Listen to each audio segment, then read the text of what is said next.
The rewilding movement has gained momentum across Europe and Americas. Meanwhile, in Africa, which is probably the most biodiverse continent, the rewilding movement is far more complex. In this episode of the Think Wildlife podcast, I interviewed James Arnott. He, alongside Grant Fowlds, a renowned conservation writer, founded Rewilding Africa.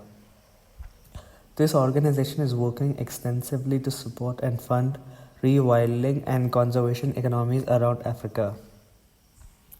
Tune in as we talk about conservation and rewilding in Africa and all the great work Rewilding Africa is doing. I have also attached links to Grant's two best-selling novels in the description below. These two books are Rewilding Africa and Saving the Last Rhinos. The latter, which is a very exciting story about saving rhinos in Central Africa. Welcome, James, to the podcast. It's a pleasure to have you on here today. Welcome. Thank you very much, Anish. I appreciate being here. So talk about how you got into conservation and how your career has played out. I started my career at Unilever in the consumer goods marketing and then spent the last 25 years in property development in South Africa. And I had the fortune to meet a gentleman called Grant Fowlds, who is the author of Rewilding Africa and another author and the author of Saving the Last Rhino. And I got involved with a project called Laziba Wildlife Reserve in KwaZulu-Natal, a community partnership conservation project. And I haven't looked back since then, Anish. I'm applying my corporate marketing and property development know-how as best as I can to the world of community conservation. So in July 2022, you launched Rewilding Africa. What was the idea behind this and what are your long-term visions with this organization? Well, it didn't take me long to realize, Anish, that our project needed funding. And we're not alone in this fact. The entire Africa conservation sector is very poorly funded and is in desperate needs of funds, as is the world requirement in terms of biodiversity protection.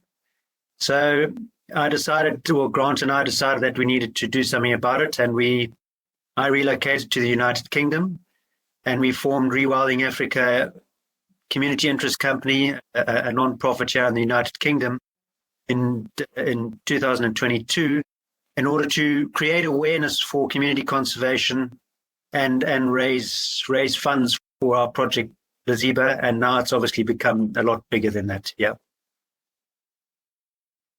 So often the rewilding movement is associated with the West, particularly in Europe and North America, and to some extent Costa Rica.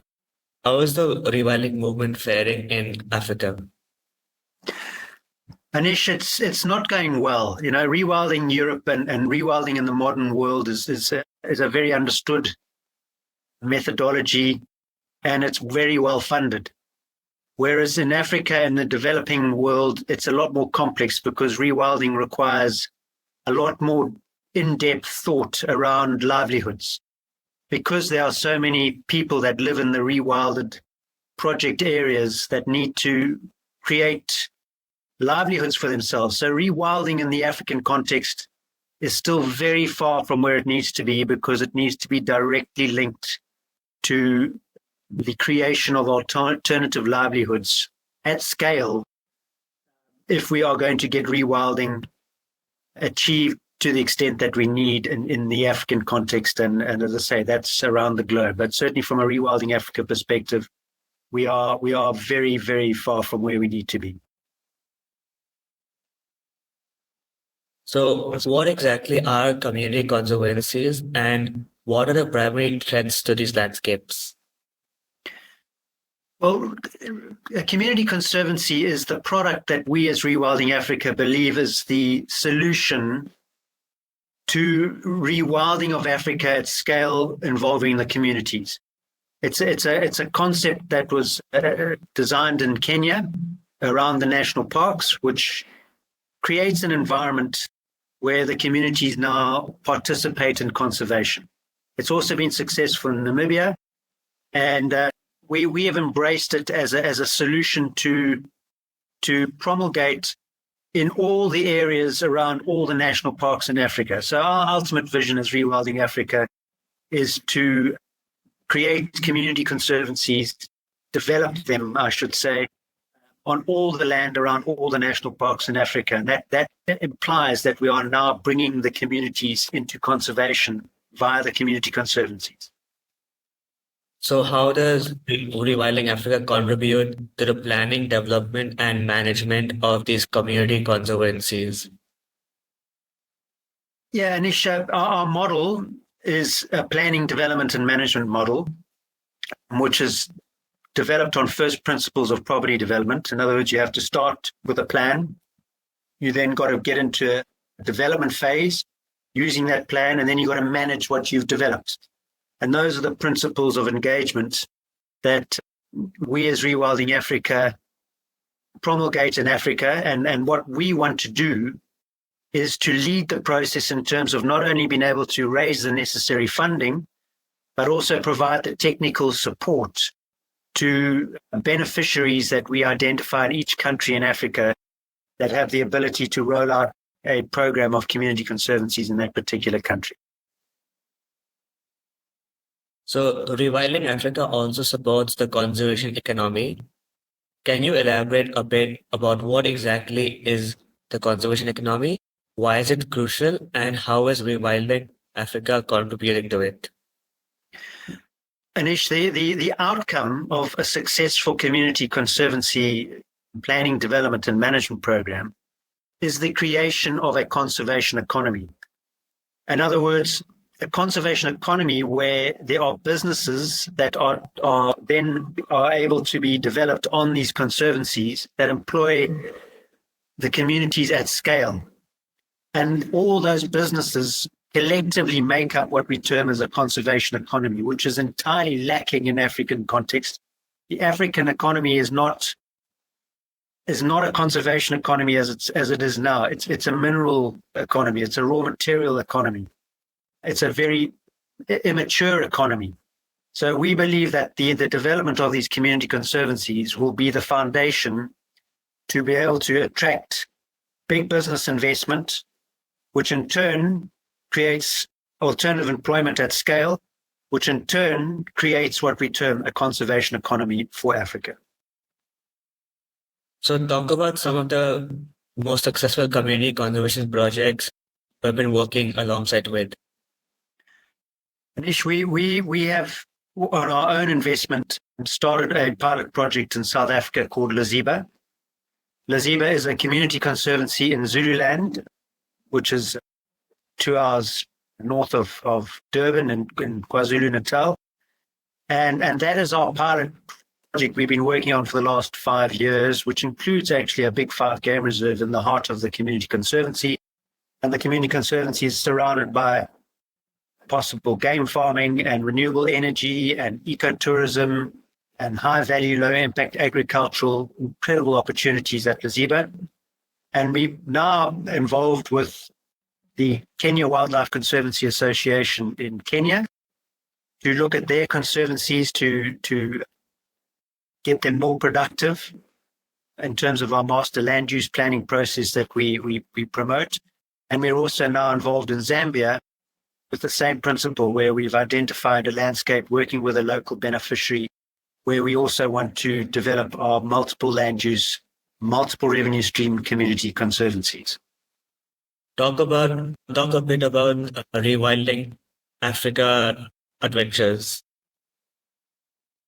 Yeah, Anish, that's one of the initiatives that we have, which encourages investors, people from universities, people who want to know more about rewilding, anybody who wants to go out and experience what we do on the ground. So an adventure, for example, in Laziba would mean that people would come out and stay in an adventure camp that we've developed on the reserve, and they would spend time with our team there, go out and meet the communities, see for themselves how impoverished and poor these communities are, see for themselves the potential that we have to create this conservancy for them, which would ultimately create livelihoods for them, see the challenges that they have firsthand, why poaching is necessary because they don't have any alternatives, why burning the trees and creating charcoal is something that they have to do, and see rewilding in its absolute purest sense, and see why it's so important. That's why we've created this Adventures initiative. And how can individuals contribute to Rewilding Africa? There are two primary opportunities to get involved. One is to become a member. If you look on our website, rewildingafrica.org.uk, you have the opportunity to become a business or an individual member. The cost of a membership is anything from £1 a month up, whatever you can afford. And your membership then helps us with achieving our mandate in terms of sharing the word globally, trying to get the bigger capital that's available to be invested in master land use planning and a whole bunch of other value adds that we offer our members. The other option is to become an ambassador. We offer business and individual ambassador roles to people around the world who want to get involved. They can be involved with fundraising. They can be involved with providing their services to Rewilding Africa pro bono or pro rata, or just be one of our custodians to spread the word of why rewilding is so important in the African context. And we also have appointed country ambassadors in Africa.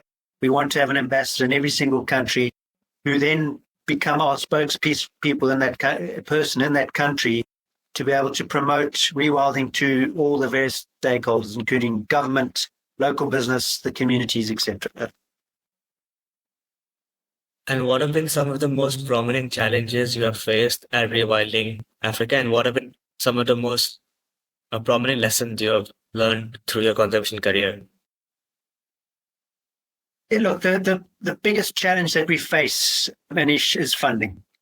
Unfortunately, globally, there's not a lot of money or almost nothing available for what we term master land use planning. In other words, the ability to go into a vast landscape and interconnect it with a group of professionals and do a plan which incorporates high productivity zones, wildlife corridors, all of that aspect. So unfortunately, the world does not consider master land use planning as an important exercise. And our challenge as Rewilding Africa is that we have to find the funding in order to do this master land use planning. That's our primary challenge. Our secondary challenge is awareness and actually finding the right beneficiaries and the people on the ground who are able to implement these community conservancies, because it's a new way of thinking, a new methodology for conservation. We've got to upskill plenty of beneficiaries in Africa to be able to have the skills and the ability to roll out these community conservancies. So for me, my lessons in conservation is, we all actually have to make a mind shift change around what's the priority in conservation. And I guess the lesson that I've learned is that it's not necessarily about looking after the animal anymore, which is the old way of thinking. It's about looking after the people in order to look after the animal.